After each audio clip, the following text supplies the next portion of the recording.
Hello friend, मैं हूं ताबिश खान। आप देख रहे हैं हमारा channel skill India with Tabish. आज मैं आपके लिए लेके आया एक ऐसा टॉपिक जिसमें हम बात करेंगे यहाँ पर BPO job interview question and answer.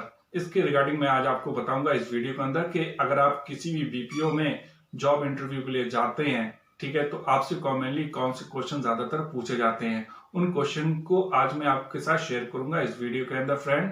और फ्रेंड, आपको मैं बताना चाहूंगा, अगर आप फ्रेशर हैं और बीपीओ में इंटरव्यू के लिए जा रहे हैं तो ये क्वेश्चन जो आपको मैं बता रहा हूँ, ये कुछ क्वेश्चन आपको वहां पर मिल सकते हैं। फ्रेंड, बीपीओ के इंटरव्यू में सबसे पहला क्वेश्चन आपसे ये पूछा जा सकता है, tell me something about your self. इसके अंदर फ्रेंड आप इसका आंसर सबसे पहले अपने नाम से स्टार्ट कर सकते हैं। इसमें फ्रेंड मैं आपको बताना चाहूंगा, आपको ज्यादा नहीं बताना है, थोड़ा सा ओवरव्यू देना है अपने बारे में, ठीक है।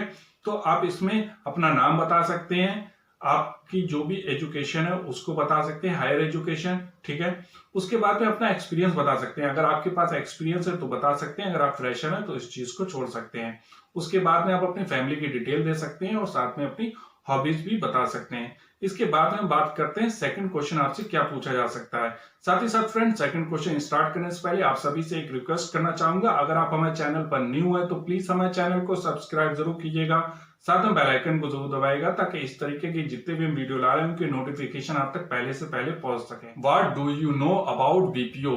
फ्रेंड, यहाँ पर जो एचआर है जो आपसे इंटरव्यू ले रहे हैं, ठीक है, वो आपसे ये पूछ रहे हैं कि अगर आप इंटरव्यू देने के लिए आए हैं तो आपको क्या पता है कि बीपीओ क्या है, ठीक है, आप बीपीओ के बारे में क्या जानते हैं, बीपीओ कितने टाइप्स का होता है, कुछ नॉलेज है आपको इस टाइप की, इसके बारे में वो आपसे जानना चाहते हैं। तो फ्रेंड, एक चीज मैं आपको बता दूं कि बीपीओ क्या है, इसके रिगार्डिंग मैंने पहले से वीडियो बना दिया है, आप मेरे ओल्ड वीडियो को जाके उसको देख सकते हैं, जिससे कि आपके जितने भी इस तरीके के सवाल हैं वो सब क्लियर हो जाएं कि बीपीओ क्या है और बीपीओ कितने टाइप्स का होता है, ठीक है। साथ ही साथ मैं आपको यहाँ पे भी बता देता हूँ कि बीपीओ की फुल फॉर्म होती है बिजनेस प्रोसेस आउटसोर्सिंग।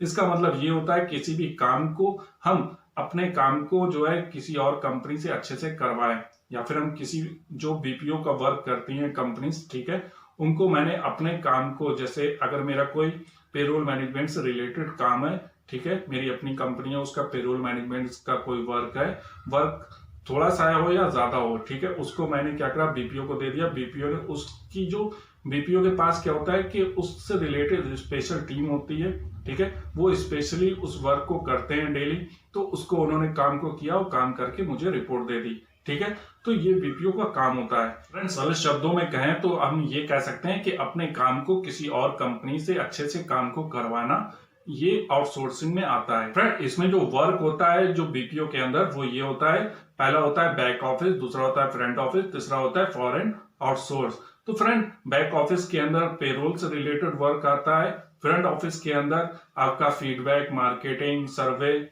और customer calling, customer support, telecalling, ये सब वर्क इसके अंदर आता है। और फॉरेन वाले के अंदर ये वर्क आता है कि वो अपना फॉरेन से वर्क भेजते हैं इंडिया में या फिर किसी और देश में, तो वहां से उस काम को करवा के अपने पास उसको काम को ले लेते हैं, ठीक है। तो उसमें क्या होता है कि उन्होंने कोई काम दिया, उसको यहाँ के लोगों ने अच्छे से किया, उसको वहां पे सेंड कर दिया, तो इससे उनको क्या फायदा होता है कि उनकी कॉस्ट बचती है, टाइम बचता है, उनका काम बहुत अच्छे से हो जाता है। फ्रेंड, इंटरव्यू के टाइम से आपसे ये भी क्वेश्चन पूछा जा सकता है, are you okay working night shift. क्या आप रात में काम करने के लिए ओके हैं, क्या आप रात में वर्क कर सकते हैं। जो एचआर है वहां का जो आपका इंटरव्यू ले रहा है वो आपसे ये भी क्वेश्चन पूछ सकते हैं। तो फ्रेंड, आपको इसके रिगार्डिंग पहले से तैयारी करके जाना है, क्या आप बीपीओ के अंदर रात में काम कर सकते हैं। तो इसका आंसर जो है आप अपने तरीके से भी दे सकते हैं। फ्रेंड, आपसे इंटरव्यू के टाइम पे ये भी क्वेश्चन पूछा जा सकता है, व्हाई डू कंपनी आउटसोर्स। कंपनियां अपने काम को आउटसोर्स क्यों करती हैं। तो फ्रेंड, मैंने आपको पहले ही बताया है, अगर आपने हमारा पुराना वीडियो देखा है तो आपको आसानी से आप इसका आंसर दे सकते हैं, अगर आपने नहीं देखा तो जाके जरूर देखिएगा, जिससे कि आपको पता चल सके कि कंपनियां आउटसोर्स क्यों करती हैं। सबसे पहली बात कि कंपनी की कॉस्ट बचती है, दूसरी चीज कंपनी का जो वर्क है वो स्पेसिफिक डिपार्टमेंट उस काम को करता है, तो वो काम आपका बहुत अच्छे से हो जाता है, ठीक है फ्रेंड। इसके बाद में तीसरा पॉइंट होता है कि जो काम उसने दिया था वो कम टाइम के अंदर उस काम को रिसीव कर लेते हैं, ठीक है। तो यहाँ पे कंपनी जो आउटसोर्स करती है उसमें कंपनी की कॉस्ट बचती, खर्चा कम आता है और उसका काम एक स्पेसिफिक डिपार्टमेंट करता है, तो वो काम बहुत अच्छे से हो जाता है।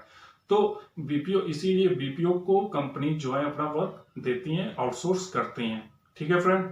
इसका आंसर आप इस तरीके से दे सकते हैं और अपने तरीके से भी इसको थोड़ा सा अच्छे से दे सकते हैं। फिर इंटरव्यू के टाइम से आपसे ये भी क्वेश्चन पूछा जा सकता है, why do you want to quit your present job? आप अपनी प्रेजेंट जॉब को क्विट क्यों करना चाहते हैं? ठीक है, इसके रिगार्डिंग भी आपसे क्वेश्चन पूछा जा सकता है कि आप जिस कंपनी में काम कर रहे हैं आप उसको क्यों छोड़ना चाहते हैं।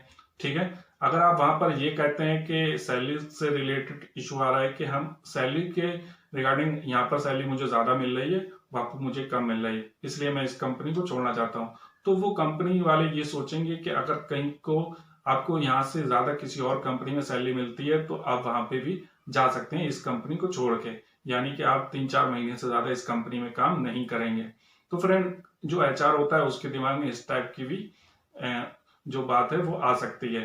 तो फ्रेंड, आपको इस क्वेश्चन का आंसर बहुत अच्छे से देना है, बहुत अच्छे सोच समझ के देना है कि आप इसमें ज्यादातर पॉइंट ऐसे ऐड करिए कि यहाँ पर मेरा जो है कैरियर ग्रोथ के रिगार्डिंग मैं यहाँ पर आया हूँ। What are your weakness? आपकी क्या वीकनेसेस हैं, आपकी क्या कमजोरियां हैं, उसके बारे में एचआर आपसे जानना चाहता है। तो फ्रेंड, अगर आप जो है अपनी वीकनेस बता सकते हैं, एक एचआर के नजरिए से अगर मैं आपको बताऊं तो वो आपसे ये जानना चाह रहा है कि अगर आपने कोई अपनी वीकनेस उनको बताई है, ठीक है, अगर आप अपनी वीकनेस बता देते हैं तो इसका मतलब ये है कि कभी आपसे कोई काम गलत हो जाता है, ठीक है, आपसे कोई मिस्टेक हो जाती है, ठीक है, तो आप अपनी गलती को एक्सेप्ट कर सकते हैं।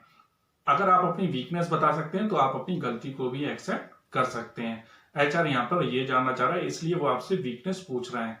हर आदमी कोई ना कोई वीकनेस होती है, आपकी भी कोई ना कोई वीकनेस होगी, तो अपनी वीकनेस को आप एनालिसिस कीजिए और उस तरीके से अपनी वीकनेस को बताइए। फ्रेंड, इंटरव्यू के टाइम पे आपसे ये भी क्वेश्चन पूछा जा सकता है, what is your expected salary? आपकी एक्सपेक्टेशन क्या है, सैलरी से रिगार्डिंग आपकी एक्सपेक्टेशन क्या है, आप कितनी सैलरी चाहते हैं? तो फ्रेंड, अगर आप किसी भी कंपनी में इंटरव्यू देने के लिए जा रहे हैं तो आप सबसे पहले उस कंपनी का जो ओवरऑल रिव्यू है उसको चेक कर लीजिए कि इस पोस्ट के लिए कंपनी कितनी सैलरी आपको देती है, ठीक है, या कंपनी अपने एम्प्लॉय को इस पोस्ट के लिए कितनी सैलरी देती है। तो आप उस सैलरी को देखते हुए ही अपनी एक्सपेक्टेशन बताएं। यहाँ पर आप ये कोशिश ना करें कि आप कंपनी को बहुत ज्यादा अपनी सैलरी बताएं, आप अपनी एक्सपेक्टेशन बहुत ज्यादा बताएं, ठीक है। इससे क्या होगा, आपके जो सिलेक्शन के चांस हैं वो थोड़े कम भी हो सकते हैं। आपको ये भी नहीं करना है कि आप बिल्कुल कम सैलरी बता दो, तो कंपनी ये सोचेगी कि कंपनी में जो एचआर है वो ये सोचेगा कि आप इतनी कम सैलरी में काम क्यों करना चाहते हैं, ठीक है फ्रेंड। तो आपको अपने हिसाब से इसका आंसर देना है और इसका आंसर के लिए आपको कंपनी का जो है ओवरव्यू जो रिव्यू है, ठीक है, ओवरऑल जो कंपनी का रिव्यू है उसको चेक करके अपने हिसाब से इसका आंसर देना है। फ्रेंड, इंटरव्यू के टाइम पे आपसे एक ये भी क्वेश्चन पूछा जा सकता है कि आपको कंप्यूटर की नॉलेज है, क्योंकि वहां पर आपको ज्यादातर वर्क जो है वो कंप्यूटर के ऊपर ही करना होगा, ठीक है, तो इसलिए आपको कंप्यूटर चलाना आना बहुत ज्यादा जरूरी है।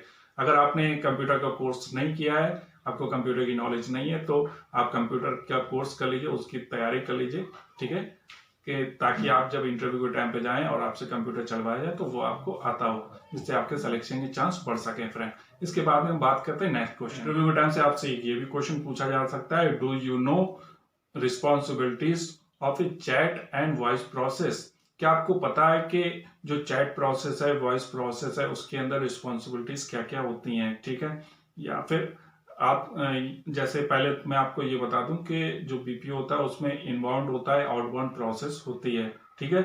वॉइस प्रोसेस होती है जिसमें आपको बात करना होती है, कस्टमर को बोल करके उसका आंसर देना होता है, ठीक है। दूसरी होती है चैट प्रोसेस, चैट में आपको चैट के थ्रू देना होती है या फिर मेल के थ्रू आप कस्टमर की प्रॉब्लम का सोल्यूशन करते हैं। फ्रेंड, तो फ्रेंड, कंपनी जो है ये जानना चाह रही है कि आपको जो जॉब रोल्स होते हैं उनके बारे में पता है, तो इस चीज के रिगार्डिंग मैंने वीडियो बना दिया, आप उसको देख के और अच्छे से इसका आंसर दे सकते हैं। इंटरव्यू के टाइम पे आपसे ये भी इस तरीके का भी क्वेश्चन पूछा जा सकता है कि आपकी जो स्टूडेंट लाइफ थी या फिर आपने अगर पहले कभी काम किया है तो वहां पर अगर किसी में आपस में झड़प हो गई, कोई कॉन्फ्लिक्ट हो गया, तो उस टाइम पर आपने उस सिचुएशन को कैसे संभाला था। इंटरव्यू के टाइम पे आपसे ये भी क्वेश्चन पूछा जा सकता है कि अगर कोई कस्टमर बहुत ज्यादा नाराज है, चिल्ला रहा है, तो इस सिचुएशन में आप उसको कैसे संभालेंगे, ठीक है फ्रेंड। ऐसा नहीं है कि अगर कोई कस्टमर से आपने बात की, ठीक है, जैसी आपने कॉल रिसीव की, कस्टमर की कॉल आई, आपने रिसीव किया, वो आपके ऊपर चिल्लाने लगा तो आप भी उसके ऊपर चिल्लाने लगो, ऐसा नहीं है। आपको हमेशा वेलकम टोन में बात करनी है, एक आपकी जो टोन है उसी के अंदर आपको बात करनी है, कस्टमर का अच्छे से जवाब देना है, कस्टमर को कोशिश करना है कि कस्टमर की जो प्रॉब्लम है वो सॉल्व कर सके आप, ठीक है। तो इस चीज का आपको ध्यान रखना है। तो जो एचआर है वो आपसे यही जानना चाह रहा है कि अगर ऐसे कोई सिचुएशन आती है तो आप उस टाइम पर क्या करेंगे। ठीक है, तो इसका आंसर आप अपने हिसाब से भी दे सकते हो और ऐसे भी। जब आप इंटरव्यू दे रहे होते हैं तो जो एचआर होता है वो इस चीज को चेक करता रहता है कि आप किस तरीके से उनके सवालों को सुन रहे हैं, उसका आंसर दे रहे हैं, आपकी कम्युनिकेशन कैसी है। ठीक है, ये सारी चीजें एचआर जो है ना अच्छे से चेक करता रहता है। तो आप जब इंटरव्यू दे रहे हो तो आपकी जो टोन है, ठीक है, वो अच्छी होनी चाहिए। आंसर देते टाइम आपका जो फेस है उस पर स्माइल होनी चाहिए हल्की सी। ठीक है, आप फॉर्मल वेयर में जाइए, ठीक है, और क्लीन शेप जाइए। ठीक है, इन कुछ चीजों का आप ध्यान रखिए जब आप इंटरव्यू देने जा रहे हैं। और इंटरव्यू देते टाइम आपकी जो कम्युनिकेशन है वो अच्छी होनी चाहिए। ठीक है, अगर वो कोई चीज कह रहे हैं तो आप उसको अच्छे से सुनिए, उसका फिर आंसर दीजिए। ठीक है, तो आपका इंटरव्यू सिलेक्शन के चांस बढ़ जाते हैं। फ्रेंड, उम्मीद करता हूं कि जो मैंने आपको इन्फॉर्मेशन दी वो आपके लिए हेल्पफुल रही होगी। अगर ये वीडियो आपको अच्छा लग रहा है तो प्लीज हमारे चैनल को सब्सक्राइब जरूर कीजिएगा, साथ में अपने फ्रेंड के साथ शेयर जरूर कीजिएगा।